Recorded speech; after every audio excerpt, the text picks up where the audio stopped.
Oke, biasanya ya di hukum kedua Kirchhoff itu pada umumnya soal yang keluar itu rangkaiannya seperti ini, Bu. Kalau tadi kan masih sederhana. Nah, Ibu udah tulis soalnya seperti apa.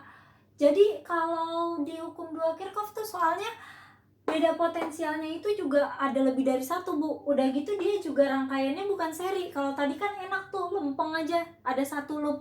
Nah, sekarang ada dua ruang, Bu. Ada percabangan yang berarti dia ciri-cirinya rangkaiannya paralel. Kalau ada dua ruang berarti gimana, Bu? Ada dua ruang berarti nanti akan ada dua loop. Kalau ada 3 ruang berarti nanti ada 3 loop. Dan kalau ada 100 ruang berarti nanti ada 100 loop. Nah, sekarang untuk proses mengerjakannya gimana sih, Bu? Ini udah diketahui.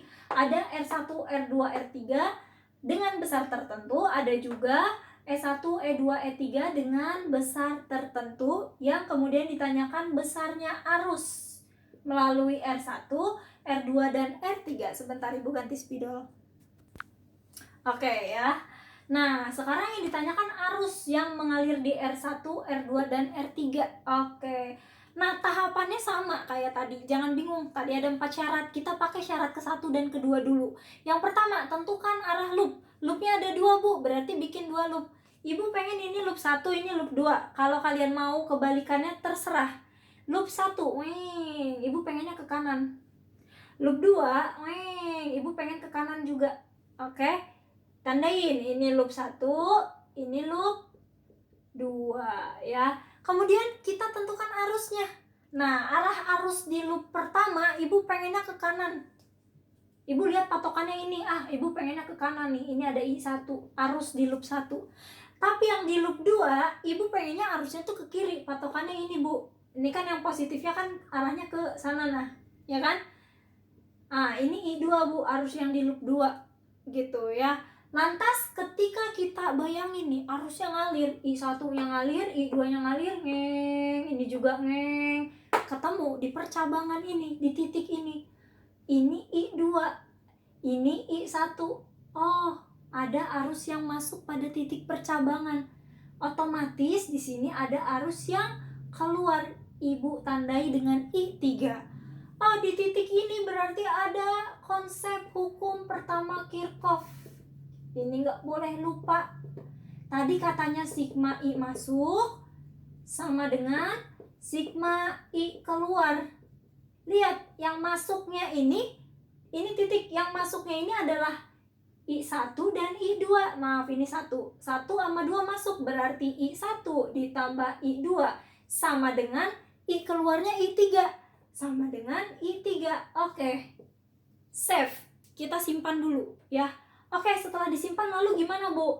Kalau udah, kita fokus lagi ke loop 1 dan loop 2. Fokus lagi ke hukum kedua Kirchhoff. Pengerjaannya adalah kita fokus pada masing-masing loop. Ibu mau ngerjain loop 1 dulu. Ketika kita ngerjain loop 1, lupakan ruang kedua atau loop 2. Loop 2-nya kita abaikan. Udah, kita seputaran ini aja nih, kita lihat. Nah, Ibu di loop 1 mau mulainya dari titik ini misal, atau dari titik inilah, dari titik ini. Kan ada arus ngalir, set. Oh, I1 ketemu R1, Bu. Maka di sini ada I1 dikalikan R1. Terus Bu ke sini, set. Oh, ada I3 ketemu sama R3, Bu. Oh, ditambah I3 ketemu R3. Ada positif E2, Bu. Positif nih, ketemunya yang panjang dulu, berarti positif E2. Lalu ke sini, Bu. Oh, ketemu negatif yang pendek. Yang pendek negatif. Negatif E1. Lalu ke sini, Bu. Sampai ke titik awal tadi. Selesai. Berarti udah selesai sama dengan 0. Gitu ya. Next. Habis itu gimana, Bu? I1 kali R1. Udah, kita masukin angkanya. I1-nya belum ketemu. Kan yang dicari arus I-nya. I1 kali R1, R1-nya 2 ohm, maka kita tulisnya langsung aja 2 kali I1, ya kan?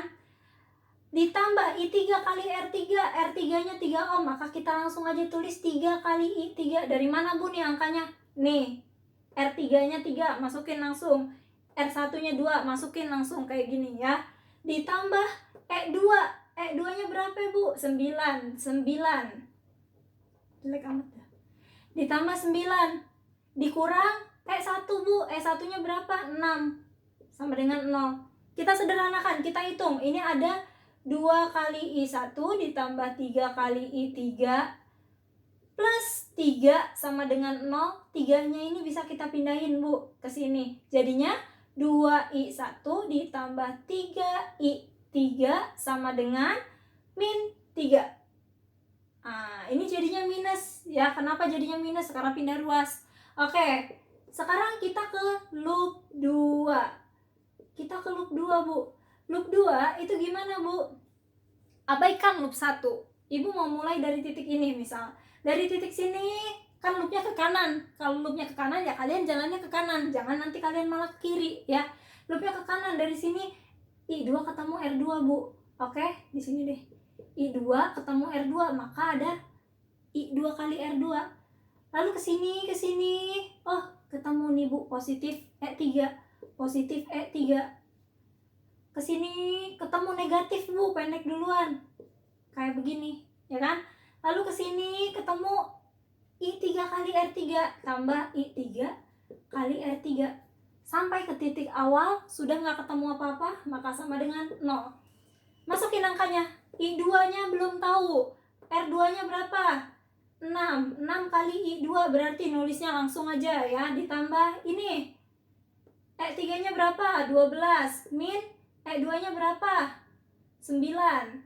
Ditambah I3-nya juga kita belum tahu, dikali R3. R3-nya 3, berarti 3 dikali I3 sama dengan 0. Sederhanakan lagi, Bu. 6I2 ditambah ini kurang ini berapa? 3. 3 plus 3I3 sama dengan 0. Kita keluarin lagi. 6I2. Ya, ini kita pindah ruas ya. Kita samain sama ini persamaannya. Ditambah 3I3 sama dengan berapa? Minus 3. Oke, sampai sini paham? Oke. Sebentar. Oke, sudah ya sampai di sini. Nah, kalau udah, Bu, ini ada persamaan 1, ini ada persamaan 2. Nah, sekarang kita persamaannya supaya kita bisa ketemu salah satu besarannya, entah I1, I2 atau I3-nya, kita harus gunakan cara eliminasi. Eliminasi. Tapi syarat eliminasi itu persamaannya kan nanti dikurang. Atas dan bawah besarannya harus sama. Misalnya ya, I1 tambah I2 sama dengan 3. Ini contoh aja. Nah, bawahnya juga harus I1 tambah I2 atau paling enggak I1 min I2. Ini harus sama-sama I1, ini harus sama-sama I2. Betul? Persamaannya harus sama. Tapi kita lihat, Bu, ini belum kembar, Bu. Yang loop 1 ini ada I1 sama I3. Loop 2 ada I2 sama I3, maka dia nggak bisa dieliminasi. Terus gimana, Bu, cara ngakalinnya? Nah, tadi kita udah nge-save di konsep ini. Ini kita pakai. Oh, ini katanya I3 sama dengan segini, Bu. I1 tambah I2. Maka ini kita ubah dulu. Oke, persamaan 1 diubah I3-nya jadi I1 tambah I2. Ini kan 2I1 ditambah 3I3 sama dengan min 3. Maka jadilah di sini 2I1 ditambah 3 dikali I1 plus I2 begini. Paham ya maksudnya? I3-nya jadi ini sama dengan min 3. Maka jadinya berapa nih, Bu? Jadinya adalah 2I1 ditambah 3I1 ditambah 3I2 sama dengan min 3. Maka dari itu I1 sama I1 bisa dijumlah jadi 5I1 ditambah 3I2 sama dengan min 3. Berarti ini persamaan 1 yang sebenarnya, Bu. Udah paling sederhana. Nah, persamaan keduanya.